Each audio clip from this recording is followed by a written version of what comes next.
Hey, thanks for joining us today. I enjoyed our last conversation, so I'm sure this one will be just as interesting. And it's we wanted to take this around the theme, and I won't use the rude word, but that AI won't make a rubbish hotel a great hotel.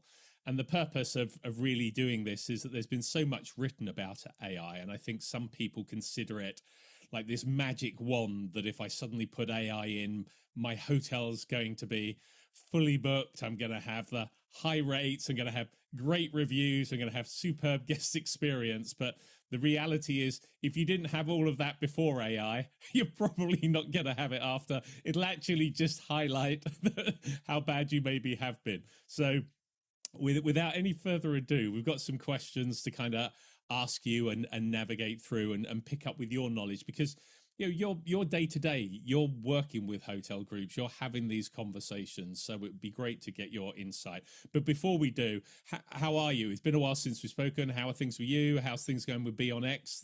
How's 2026 panning out for you? Firstly, thank you very much for having me again. It's really always a pleasure to be on your podcast show or whatever you so thanks for having us. Good morning. How's the year been? It was actually very good. Yeah, we continue to expand in Europe. We continue to expand outside of Europe, which is very positive. The product proves to be very well positioned in many markets, and as you say, we speak with a lot of hoteliers, and when we have those conversations, in many cases we are able to to place our product in their kind of commercial, within their commercial strategy, and help them use that AI that we provide to really supercharge their results as well, right? So Very good. good year so far. Good year so far. Well, fingers crossed for the second half of the year. So let's kick off with question one. Okay, very straightforward. When you're talking with a hotel group, however it is, I guess one of the first things you've got to consider is how are they set up?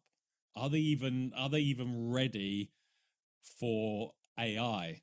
And so what I'd like to know is, how do you assess whether the hotel's current commercial operation is genuinely ready for AI? And I guess the second part of that is, if you see that they're not, where do you see some of the common gaps might be?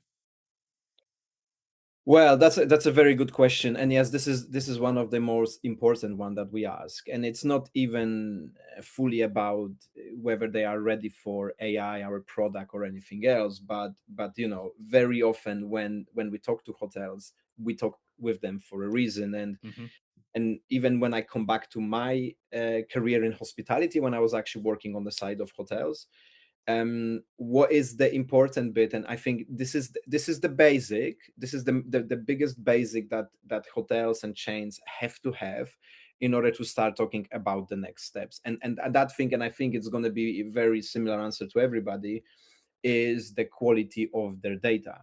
Mm-hmm. And that not only comes from the fact that the way they store it or the way they process it, but the structure of the data. Is the segmentation in line with our strategic priorities? Is our wording and our setup of the way we report unified across the organization, across different hotels, or do we have differences? If we have differences, how do we talk about common issues, right? So for me, the actual foundation of commercial discipline and any kind of structure within the hospitality or many other organization, it's people, right? So you need to have a foundation that, for me, it's always going to be people. You need to have the right people doing the right jobs. You need to have the right structure. You need to have the right accountability structure, so that the whole strategy, the vision, and how the brand position or how hotel position itself can be fully streamlined in that organization. And we're talking about commercial. Yep. How do we drive that forward, right? How do we drive that? Who is driving it forward? Who is responsible for it? Who takes accountability? And who's got the decision making power in the specific area, right? So kind of building that ensures that you have the right foundation to build that very solid house, right? Yeah. Now, the second part of this is, and this is again my vision of it, is the process, right? Once you Yeah. have the Yeah. right people, the right process is going to ensure that those people can deliver value every single day, because Mm-hmm. that's what it's all about. We bring people in the business for them to help us build the business to bring the value, right? If we Mm-hmm. don't deliver the value, there's a kind of emptiness in there. So the processes should be designed to allow people or to support people to deliver the value they're bringing with their expertise, with their seniority, with the knowledge, and with the actually do the best, right? Mm-hmm. And very often the processes in hotels are empty. For me, there's an empty process. Okay. Example, Yep. a revenue manager exporting data from various systems, putting them in one spreadsheet and creating the report. That's sometimes is perceived as an important part of the business, right? Which we can argue about it, but it seems like it is. But for me, the question always is, does it really bring value? Is that process of a person downloading data, putting in a spreadsheet, and having it in front of them, did this bring any value to the business? Mm-hmm. And usually the answer is no, it didn't. That Yeah. is not what brings value. The value is where, even not analyzing this, but what do we do with the information we have just gathered and analyzed, right? Mm-hmm. That decision, that next step in that process, this is where the value gets created. Yep. So from the process perspective, if we can eliminate that non-value bringing part and replace it with automation or whatnot, that is where the process works. So Gotcha. the processes needs to be defined to bring up the best in people, the best of strategy, and actually, it should be designed to drive the business forward. Mm-hmm. Only when we have those two foundations, we can start about putting the right technology, right? Yeah. Because the vision should be, or everybody has it differently. For me, the technology should support the people first, Mm-hmm. right? Then the processes, they should be powered by the technology, Yep. and very often, and I know it from my own experience, very often we build processes around the limitations of technology. Mm-hmm. And in the past it was very common and it was everywhere, and it was the main challenge, right? We are now in times where we can really start stepping away from this, where we can really select technology that can support our processes, right? Yep. It's not always going to be a perfect, as you said, magic wand to fix everything. Yep. If it fixes majority of our challenges, and that majority is the biggest kind of business impact compared to the other options on the market, that might be the technology to serve us, right? Yes. And that's where the next layer comes in place. And when you have that, the people, the right process, and the right technology supporting the role, you are already pretty much there in terms of taking it to the next step. Understood. And Understood. for me, technology, you can call it technology, you can call it AI. This is the layer when it Yeah. comes in. Because what comes next is then scalability. Mm-hmm. It's nice to have the people, the process, and technology, but how do we ensure that this is a sustainable setup, right? How do we ensure that if our director of revenue gets promoted and we need to fill that hole, how do we ensure we can very easily transition the next person or the next process to fill that gap, right? Mm-hmm. Somebody lives the business, how do we ensure that we don't that the knowledge and the expertise live with them, right? How do Yeah. we do documentation? How do we do training? How do we do unification of processes of data and everything else? This is very important, because for me, scalability, it's not always about, oh, now we can do so much more with less people. Mm-hmm. It's about, okay, we now have means to get people enough time Yep. to focus on the important bit. Listening to what you're saying there, I mean, you've got the people, you've got the processes, and then you've got the data, the consistency of the data, and But then you've got data the is, tech. is That's a the given, yeah, that's everything. But that's and this kind of leads me to kind of that follow-on question: is that when you're talking with prospects or evaluating what conversation you're going to have, is it the people that are the weaknesses? Is it the processes that are weakness? Is it the data that is the weakness? Or, is there any kind of common thread that you see? Well, we evaluate all those parts, right? If you go to a hotel and they say, well, actually our process and technology works perfectly fine, Mm-hmm. so we don't have problem with that, but you wait in the queue to check in for 25 minutes every time, that by itself is an indication that maybe they don't see the Yeah, problems. they You need don't to see the help problems. Yeah, help yeah. them see the problem. And throughout the whole conversations, the way we have those discussions, you start to kind of see where the challenges are emerging, right? When we talk about exactly, like, so how does your segmentation look like, or maybe where the business is coming from, how do you report it to who, what kind of commentaries you do, this kind of thing, to try to understand how the business operates. But Makes a lot of it's sense. I want to kind of pick up on the those three elements a bit, about the process, the data, and the people. Um, let's start with processes first, because in a way, and I'd welcome, I obviously want your view on this, but you made a comment a moment ago about if somebody leaves, yeah. you want to then be able to bring the next person in and they can seamlessly fit into the way of operating. So could we argue that within a hotel, the way their processes are set up, the way that their commercial team operates, decisions that have been made, basically makes it easier to bring somebody in and to get the data outputs that you want? So they are one of the core elements to be focusing on. So for me, the data as a data, yeah, is a process first, or the data first. Yeah, the chicken and egg. Yeah, but I think process is built uh, to deliver a vision, right? And we're talking about processes everywhere, Mm-hmm. but essentially it all starts with a vision, right? We are the brand ABCD. That's how we want to be perceived. This is where we position. This is our value proposition. This is how we talk to the guest, and so on and so forth, right? So this is the first bit, the rally point that brings us together. It's why we do what we do. Mm-hmm. Then what is the outcome of our doing, which is, Mm-hmm. we need to be profitable in order to scale, whatever that is. Yep. And then how we're going to achieve it, it's then the fact of building the processes. Mm-hmm. And then you argue, right, that you build those processes around the data that is available, or you build the data to support the processes. Mm-hmm. And I think either one is correct. I think essentially that your data should be able to answer your questions, how are you doing on those higher levels, right? So Mm-hmm. if you can answer the questions from data, we are, let's say, the most luxurious brand Yep. in the city. Yep. Your data that you get should answer that question, are we really, right? Yes. And you should have structured data in a way that can answer you the question, are we really the most luxurious brand, or are we really perceived as the most luxurious, and so on and so forth. Yep. And in a commercial, we run the promotion, we build rate plans, we build new rate codes, and that all stays in the system. Obviously we need to have a Yeah. traceability of it, Yeah.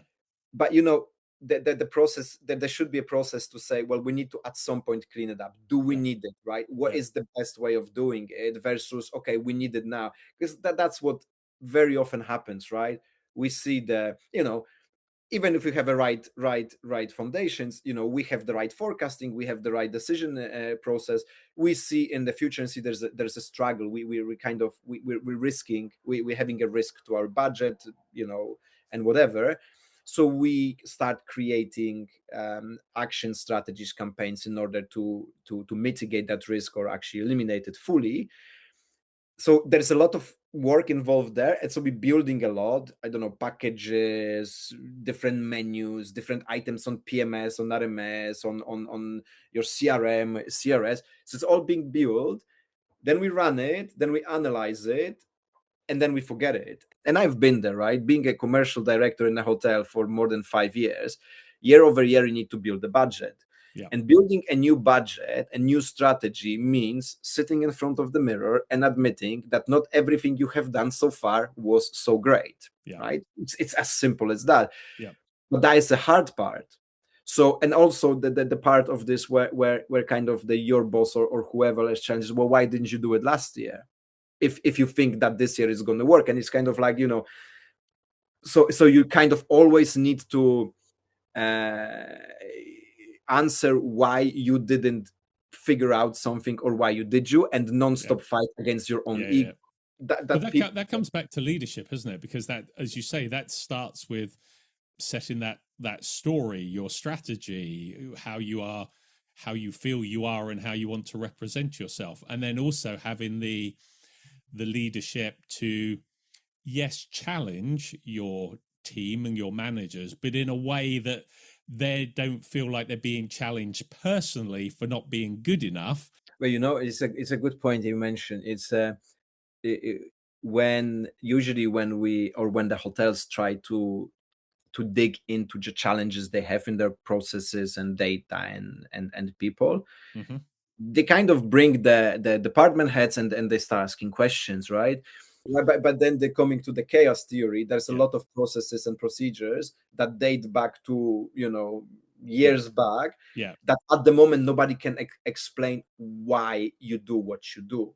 Right? Like, why do you do it? We used to print 2 copies of every invoice, and I was asked, why do we do it? Well, because if auditor comes in, you have to be able to provide him with the copy of the invoice. I said, okay, so what's going to happen if the auditor comes in and asks you for a bill from 4 years ago? Will you go to archive? No, I will print it from the system. Right. So why is the point of putting it in the archive? Right? It's a printer. So and it's like, well, because it used to be like, so this kind it's of always been that way is basically the real answer. Because 15 years ago they couldn't bring it up from the system, and they had exactly it had to be paper-based. As the technology improved, the process didn't follow, right? So just because we added a layer of automation, that doesn't mean that the foundation was expanded. So we had to first look at, okay, is the process then matching what we can do? Next point, we have the technology on top of the process and people. With that new technology, can we remove some of those processes? Can we adjust them? And how do they help people? So the kind of it goes in a funnel way downwards, right? That makes a lot of sense. From the bottom up. That makes a lot of sense. So that's the people and processes discussed a bit. Let's talk around my third question is around that bedrock, the data. When you're getting maybe deeper into the conversations, how do you identify, and they probably touch on things that we've been discussing so far, but how do you identify when the hotel's data reflects poor processes rather than kind of what is going on in the market? Again, through the discovery conversation, you kind of try to surface how the process is constructed, who delivers the process and why. And within those conversation, you can start seeing the gaps and the cracks. And that's one example. For example, obviously every company and every business will have their own business mix segmentation, right? They will call it differently, they will define it differently. But those that have them under control can clearly call them, can clearly define them to you, and then clearly say who's accountable for them and why. The ones that you start seeing the cracks into the process that then filters down to data is the one that will tell you, well, we have this segment where we put, I don't know, corporate guests and then OTAs and then a couple of groups. And then you think, okay, so how do you navigate through that segment? Well, it's there because it's there. So you start already seeing that, okay, this is a manure data that when you feed it into the system, you're going to have manure level answer because it doesn't make sense. So at that moment, we would go and start kind of bringing it back to challenging the process, challenging the behind. Because, the data is there to help us guide and make decisions, right? We should make decisions through the lens of a good data.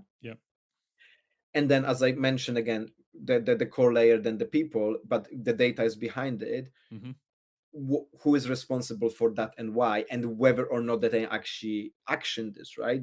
Giving a receptionist a target of impacting RevPAR index might not be the best use of our KPIs all the time, because they you know, finding the way to navigate is very difficult. But at the same time, giving a salesperson a segment that is so broad that includes everything, it's kind of like, well, how do you define what they're going to focus on? How do you define what is their kind of big rock they need to go after, or big customer? Because this is when it starts being problematic. You know, once you clean it up, right? And this is it. Once you clean it up, you put the right technology to help you navigate through it, and then strategically navigate that salesperson through that process, technology, and people navigation, then they can actually start going after your the business you want, you need, you know it, you want and you need, you know why, right? And the impact of that person is going to be much higher than when you have this minority of the data that just go after everything. And then the impact, right, starts getting a compound effect, right? So you have a compound effect of the right RMS technology with the rates conversion being at the higher level. But then you add to it the right business we're chasing, the right groups we're taking, right? The right business we're rejecting. And when you compound it, all that equals to double-digit growth, versus to when you put, let's say, very good modern technology on the pile of rubbish, and the impact is minimal, because what gets fed is bad, the process doesn't follow, and the people that don't have right accountability. So, you know, essentially you're telling them, well, you need to go after something in there. Okay, well, I go like I did before. So there's going to be some impact, but is it going to be the right one? You know, this is where I think that's the process of companies like us completely putting the next layer into the hotel business. It's not only about technology, it's about how you link that technology to everything else, and how you compound that effect of the technology, people, processes, and everything else, right?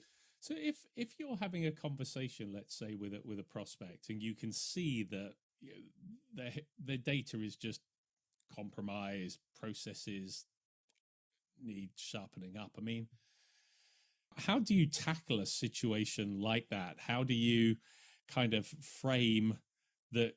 Yes, it may be feasible and AI might be viable, but in the